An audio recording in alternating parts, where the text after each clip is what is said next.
निश्चित रूप से 3-4 दिन पहले भाव हो गया कि साहब समाज को अध्यक्ष की जरूरत ही नहीं है। मेरा ब्राह्मण समाज जो है इतना बड़ा समाज है साहब। पहले मैं समझता था कि 10-15 गांव है, उदयपुर चित्तौड़ तक वही अपना समाज है, वही गांव है। और जब इस यात्रा में गए समझे कि साहब 255 गांव वोटर लिस्ट में और 340 गांव मेरे समाज के साथ इतना बड़ा विराट समूह अपना है समाज का। तो निश्चित रूप से मैंने समझा है 40 दिन में कि समाज को अध्यक्ष की जरूरत नहीं है साहब। समाज को वर्तमान परिप्रेक्ष्य में जो जरूरत है वो शिक्षा के नए आयाम स्थापित करने के हैं, अपने संस्कारों को पुनः स्थापना करने की जरूरत है और कहीं ना कहीं अपने संगठन की जो शक्ति है कमजोर है, अपने समाज के संगठन को मजबूत करने की जरूरत है। वर्तमान परिप्रेक्ष्य में इन 3 चीजों की जरूरत है साहब, किसी अध्यक्ष की जरूरत नहीं है। तो निश्चित रूप से अगर हम शिक्षा पे बात करें कि शिक्षा को लेकर मेरे 40 दिन में क्या अनुभव रहे, अपना समाज कहाँ था और आज वर्तमान में शिक्षा को लेकर कहाँ है। सब 40 दिन की यात्रा में मैं 800 रिटायरमेंट टीचर से मिला हूँ साहब, जो रिटायरमेंट टीचर हो चुके हैं। तो 800 टीचर से मिला हूँ साहब मैं इन दिनों में 233 गाँव के आसपास में। साहब आप देखिए 40-50 साल पहले उन्होंने जो है शिक्षक बने, समाज को सेवाएं दी, देश को सेवाएं दी और आज रिटायरमेंट पे। और वर्तमान में साहब आप देखोगे सरकारी नौकरी में अपने समाज कहाँ है। तो कहीं ना कहीं अपन 40 साल पहले कहाँ थे शिक्षा पर, आज कहाँ है साहब। टीचर के अलावा भी सबने रेवेन्यू इंस्पेक्टर देखे, पटवारी देखे, थानेदार देखे पुराने टाइम के, आज वर्तमान में अपना कहाँ अस्तित्व शिक्षा को लेके। तो निश्चित रूप से शिक्षा पे कार्य करने की जरूरत है। उसके पहले ये था कि साहब हॉस्टल बनाएंगे 3, एक मालवा में नीमच हॉस्टल बनाएंगे, चित्तौड़ बनाएंगे, उदयपुर बनाएंगे। जो उस टाइम 40 दिन पहले लग रहा था कि साहब हॉस्टल बनाने से कार्य हो जाएगा शिक्षा का।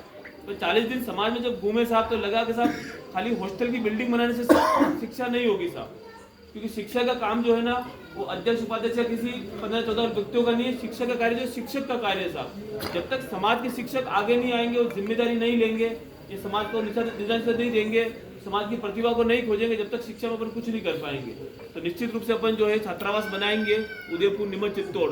पर छात्रावास से पहले हर जोन पे 30-40 रिटायरमेंट टीचर की कमेटी बनाई जाएगी और उनसे आश्वस्त किया जाएगा कि समाज आपको जो है एक हॉस्टल बना के दे रहा है। अब आपका दायित्व है कि आपने सरकार में 30-40 साल सेवाएं दी, शिक्षा में आपने बच्चों को पढ़ाया है, तो निश्चित रूप से जो अपना समय है वो आप समाज को दीजिए। तो समाज में जो प्रतिभा है, जो बच्चे पढ़ने में होशियार है, जो सक्षम नहीं है, आर्थिक जो कमजोर है, उनको ढूंढिए, देखिए, जो हॉस्टल में उनको पढ़ाइए, उनको मार्गदर्शन करिए। और कहीं ना कहीं आने वाले 5 साल 10 साल में आप समाज को ऐसी जोड़ दीजिए कि अपने मेरे ब्राह्मण समाज से कम 1000 से 1200 बच्चे सरकार में लग पाए, चाहे पुलिस में हो, चाहे वो कलेक्टर हो, एसपी हो, पटवारी हो, चाहे चपरासी भी हो।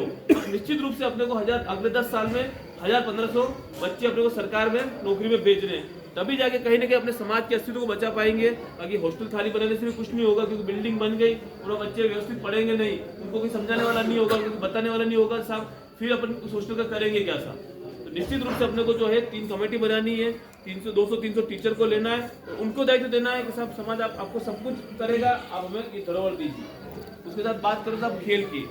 खेल में भी साहब रहा है कि इन 40 दिन देखा है मैंने अपने समाज में 150 से 200 बच्चे नेशनल खेल रहे साहब, दिल्ली जाके खेल रहे इतने बच्चे, होनहार बच्चे खेल में। पर कहीं ना कहीं उनको जो है आर्थिक परेशानी है, कहीं ना कहीं उनको समाज मदद नहीं कर रहा, कहीं ना कहीं जो है राजनीतिक दबाव के कारण या राजनीतिक मदद नहीं होने के कारण बच्चे आगे नहीं जा पा रहे, कहीं ना कहीं वो पीछे आ रहे हैं। निश्चित रूप से अपने को शिक्षा के साथ खेल के एकेडमी की भी जरूरत है। तो एक खेल एकेडमी का भी प्रावधान है कि अपने खेल एकेडमी बनाएंगे और जो फिजिकल टीचर है, शारीरिक शिक्षक और समाज रिटायरमेंट है, उनको जो है खेल वाले बच्चे दिए जाएंगे, उस एकेडमी वो तैयार करेंगे। और निश्चित रूप से खेल के कोटे होते हैं सरकारी नौकरियों में, या कहीं ना कहीं वो अगर खेल में अच्छे रहे तो पुलिस में, फौज में, आर्मी में, एयरफोर्स में, नेवी में जाएंगे, तो कहीं ना कहीं अपने समाज का नेतृत्व करेंगे। जो मेरा समाज है तो अपने व्यवहार के लिए भी लड़ा है, तो कहीं ना कहीं अपनी परंपरा है वो शौर्य की, कहीं ना कहीं देश की सेवा भी करेंगे। तो ये भी निर्धारण करना पड़ेगा कि खेल से भी जो है 100-200-300 बच्चे जो है वो नौकरी में जाए, पुलिस फौज में, साथ ही वो देश के लिए खेले या कहीं ना कहीं अपने समाज का गौरव और नाम बढ़ाए। तो शिक्षा और खेल दोनों के साथ साथ जो है अपने को वर्तमान स्थिति में अपने संस्कारों पे भी कार्य करने की जरूरत है साहब, क्योंकि एक लक्ष्य तो शिक्षा पे अपने ले लिया, आने वाले 5 साल 10 साल में अपने को सरकारी नौकरी के लिए बच्चे निकाल लें।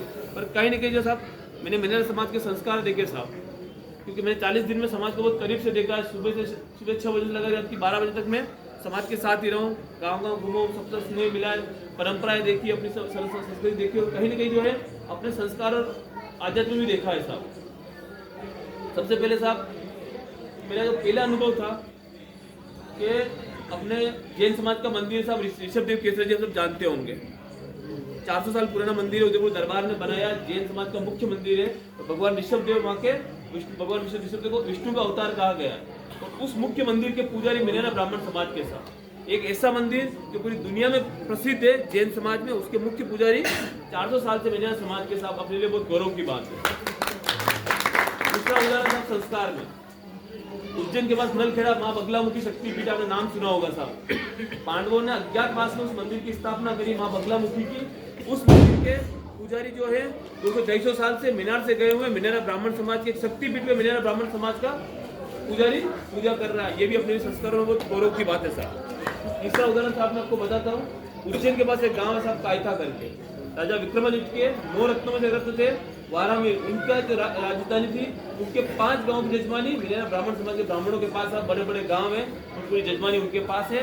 वो राजपूत और अपने पाटीदार समाज के गाँव है साहब। तो कहीं ना कहीं वो 200-250 साल से वो भी मीनार अपने मेवाड़ से गए हुए हैं साहब। तो कहीं ना कहीं जो है अपनी संस्कृति वहाँ तक अपने परिप्रेक्ष्य ले गए हैं, मालवा तक भी। और सब थोड़ा पास आते हैं होरी हनुमान जी, आपने सुना ही होगा। पहला दुनिया का ऐसा मंदिर है हनुमान जी का जिनकी मूर्ति के सामने उनके भक्त की मूर्ति लगी हुई सब हाथ जोड़ के, पहला मंदिर इस दुनिया का। और वो भक्त ऐसे थे जिन्होंने भगवान हनुमान का साक्षात्कार किया था। वो व्यक्ति मेरे ब्राह्मण समाज के साथ कहाँ अपना अध्यात्म रहा है, कहाँ अपनी संस्कृति और कहाँ अपना ये रहा है। तो निश्चित तौर पे उसके और पास आते साहब उदयपुर मेवाड़ की बात करते अपने आराध्य देव एकलिंगनाथ साहब। उनके मुख्य पुजारी जब सूतक होती है तो उनके तो प्रभु एकलिंगनाथ की पूजा मेरा ब्राह्मण समाज के पंडित करते हैं साहब। विष्णु जी है आवरी माता। तो आप समझिए अपने संस्कार कितने उच्च रहे हुए हैं, पर कहीं ना कहीं जो है अपन ने संस्कारों में थोड़ा ध्यान नहीं दिया, या हो सकता है कि जो अपना वर्तमान परिप्रेक्ष्य अपन